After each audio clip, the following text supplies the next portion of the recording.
तो आप लोग नहीं जानेंगे, हम लोगों के होश थोड़ा थोड़ा संभाले शुरू करने की बात।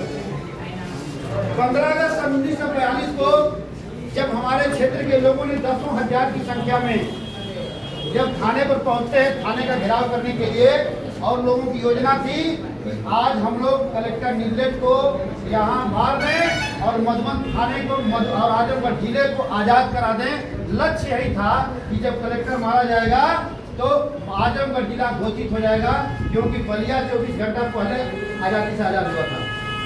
आज़ादी के 24 घंटे पहले बलिया आज़ाद हो गया था, लेकिन वो बात की घटना है। यहाँ के लोग यही सोच कर चले थे कि हम मऊ जनपद को, आजमगढ़ जनपद को आज़ाद घोषित कर देंगे। स्थिति ये हुई कि काफी गोलियां चली, इतनी गोलियां चली कि मधुबन थाने में मात्र एक गोली थी बची हुई। वहां का चौकीदार जब भागा कि बाहर जनता, उसके अंदर भी देश प्रेम की भावना जग गई, और जब वो भागा जनता की तरफ कि बता दूं कि एक गोली थाने में है, अब लूट लो, तो कलेक्टर नीलगेट ने उस एक गोली से उस चौकीदार को गोली मरवा दिया कि बाहर भीड़ जाएगी, बाहर संदेश जाएगा तो आज थाना लूट जाएगा, मेरी भी जान नहीं बचेगी। मधुबन थाने का पूरे विश्व में एक रिकॉर्ड है कि जितने भी लोगों को गोली लगी थी, सीने में लगी थी, सामने से गोली लगी थी, किसी को पीठ से नहीं लगी थी, अर्थात भागते हुए नहीं लगी थी, क्रांति करते हुए लगी थी। और उसी क्रम में मंगल देव पांडे जी, राम सुंदर पांडे जी जो गरियापुर के हैं, इनके नाम पर इंटर कॉलेज चलता है, यहाँ के आप विधायक रहे हैं विष्णुदेव गुप्ता जी, जिनका नंदौर में घर था, अभी ये रोड पर मकान बन गया है, इस समय नहीं है। परमेश्वर तिवारी जी पुरा के कटघरा महलू के, आप श्याम सुंदर मिश्र जी, माता प्रसाद पांडे जी मंडाओ, जिस विद्यालय का मैं इस समय प्रिंसिपल हूँ, उसी विद्यालय में आप पढ़े हुए थे। 1916 में उसी विद्यालय में आप शिक्षा ग्रहण किए थे। अभी मैंने अपने बच्चों को बताया कि तुम धन्य हो, उस विद्यालय में पढ़े हो जहाँ के भूतपूर्व छात्र ने भारत की आज़ादी के लिए अपनी महत्वपूर्ण भूमिका निभाई थी और स्वतंत्रता आंदोलन में प्रतिभाग किए थे। या माता प्रसाद पांडे जी, जिनका मकान आज भी है, तिरंगे से की पट्टी से रंगी हुई है। इसके बाद झीनक सिंह दिघेड़ा के थे, यही दिघेड़ा है 50 वर्ष से पहले। और इसके बाद बलाराम दास जी, सीधा कुटी थी, आपकी कुटी जो थी वहाँ पर जो है क्रांतिकारियों की बैठक भी होती थी। इसके बाद राम नारायण सोनार गरियापुर के थे। फिर इधर आ जाइए, अब देखिए किसान अहिरपुर के थे, रामकृष्ण चौबे थे, कमल सागर के, लखनऊ के शंकर वर्मा जी थे, और ठाकुर प्रसाद तिवारी जी, ठाकुर तिवारी जी थे लखनऊ के। और अब देखिए यहाँ से एक दूसरी लाइन शुरू होती है, जो थाने पर ऑन स्पॉट शहीद हो गए थे। शहीद लक्ष्मण पत कोयरी नवादा में ही, नवादा में रहते थे, लेकिन इनका असली घर जो है यहाँ था, ये गोविंदपुर के बगल में एक गांव है, अभी मैं बच्चों को बताया था, देखिए वहाँ पर इनका असली घर था, लेकिन यही नवादा में रहते थे। भागवत मान सिंह ऊंचाई के थे जो ऑन स्पॉट शहीद हुए थे। बंधु चौहान जमीन माछिल है घोसी के और इधर ऑन स्पॉट शहीद हुए थे। बनवारी लाल यादव जी ऑन स्पॉट शहीद हुए थे। इसके बाद राजदेव कांदू जी ऑन स्पॉट शहीद हुए थे, और रघुनाथ भर जी ऑन स्पॉट शहीद हुए थे। ये शिवधन हरिजन पहाड़ीपुर के थे, ऑन स्पॉट शहीद हुए थे। सोमर गणेरी जी ऑन स्पॉट शहीद हुए थे। ये ककराडी के कुमार माझी पहले मरियादपुर में थे, बाद में ककराडी में आ गए थे, ये ऑन स्पॉट शहीद हो गए थे। हनीफ दर्जी गुरुआ के थे, ये ऑन स्पॉट शहीद हो गए थे।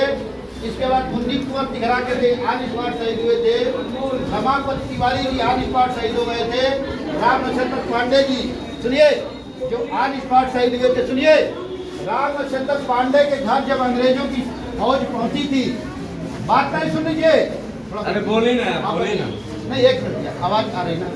तो अंग्रेज जब राम नक्षत्र पांडे के घर पहुंचे सभी बैठो, तो सुनिए एक घटना, सभी बैठ जाओ,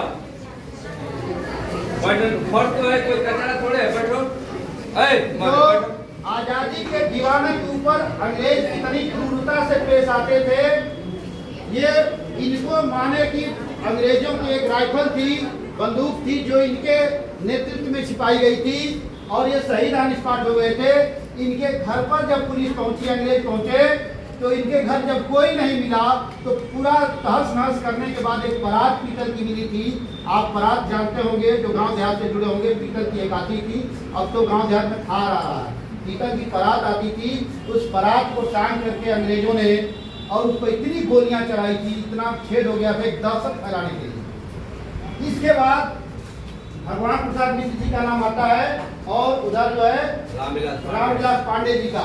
पंडित रामविलास पांडे जी से मेरी मुलाकात होती थी, अभी 2011 के लगभग एक्सपायर किए हैं। उनके लड़के उमेश चंद्र पांडे जी तरुण इंटर कॉलेज कुंडा कुचाई के प्रिंसिपल पद से रिटायर हुए। ये कहते थे कि इतना नाम है, जो इतना ही नाम नहीं है, इतने लोग शहीद हुए थे कि जिनकी कोई गिनती नहीं थी, और अंग्रेजों ने गाड़ियों में भर करके कुछ नदियों में, कुछ इधर उधर लाशों को फेंकवा दिया था। उन्होंने अपनी एक पुस्तक लिखी थी, कहाँ गए वो लोग, अर्थात इतने लोगों का नाम तो शिलापट पर है, लेकिन बाकी लोग जो शहीद हुए थे, जो हमारे साथी संगाती थे, वो गायब हो गए, वो कहाँ गए, उनका कोई पता ठिकाना नहीं था।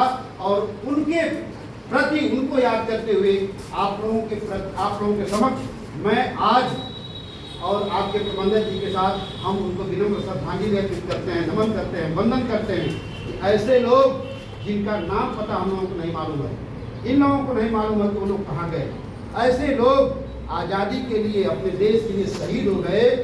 और उनके बारे में, क्योंकि जिनका नाम है उनको तो हम श्रद्धा से समर्पित कर लेते हैं, लेकिन जिनका नाम नहीं है उनको हम जानते तक नहीं है। उनकी पुस्तक में लिखा हुआ है कि कहाँ गए वो लोग, बड़ा स्पष्ट उन्होंने लिखा है।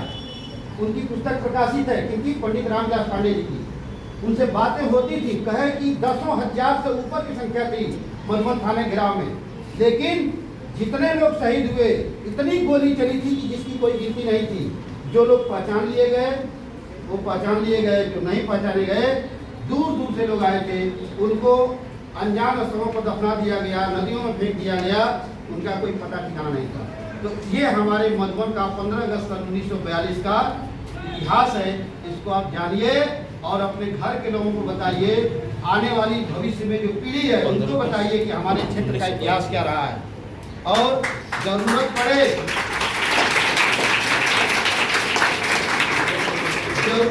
तो अपने माता पिता, अपने छोटे भाई बहन सबको एक बार स्कूल समय के बाद जब छुट्टी हो रही है तो ला करके इसका भ्रमण कराइए, और जो बताया गया है उसके बारे में लोगों को बताइए कि हमारे क्षेत्र का इतिहास रहा है। और अपने देश के लिए यदि इस तरह की कोई बात आती है तो देश के प्रति कुर्बानी देने के लिए हमको आगे रहना होगा, तभी यह देश सुरक्षित रह सकता है और तभी हम सुरक्षित रह सकते हैं, आने वाली पीढ़ियाँ सुरक्षित रह सकते हैं। नहीं तो फिर कोई मतलब हमारे रहने खाने पीने के लिए सभी लोग खाने पीते हैं।